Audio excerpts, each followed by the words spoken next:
Hi, welcome to Lesson 3 of the class Dutch Pronunciation for Beginners, Consonant Letters. In this class, I'll explain some basic concepts that you'll need in order to further follow this class. To begin with, I'll explain the differences between vowels and consonants. When we talk about vowels and consonants, we're talking about speech sounds. Each language has a set of speech sounds which are commonly divided into two categories, vowels and consonants. To put it simply, vowels are speech sounds that are produced while the vocal cords vibrate and as air flows through the mouth unobstructed. For example, A, I, O, and U are vowels. Speech sounds other than vowels are consonants. For example, T, D, S, and R are consonants. In this class, we also use the concepts of vowel letters and consonant letters. When we talk about vowel letters and consonant letters, we do not mean the speech sounds of a language. Instead, we're talking about the letters that are used to represent the various speech sounds and to spell the various words of a language in writing. As explained in the previous lesson, the Dutch alphabet has 26 letters.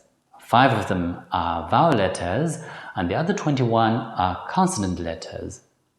The key purpose of this class is to help you understand two things. Firstly, what consonant sounds does the Dutch language have and how is each consonant sound pronounced? And secondly, how are the 21 consonant letters used to spell the different Dutch consonant sounds? If you understand both of these aspects, and if you also learn the pronunciation rules of Dutch vowel letters, you'll be able to pronounce most Dutch words correctly based on the spelling, even if you've never heard or seen the words before. Another pair of concepts that needs to be explained is voiced and voiceless consonants. A key characteristic of voiceless consonants is that the vocal cords don't vibrate when they're produced. For example, T, S, P are voiceless consonants. On the other hand, when voiced consonants are produced, the vocal cords do vibrate. For example, D, Z, B are voiced consonants. If you put your fingers on your throat, you'll feel the vibration of the vocal cords when you pronounce voiced consonants, such as D, Z, and B.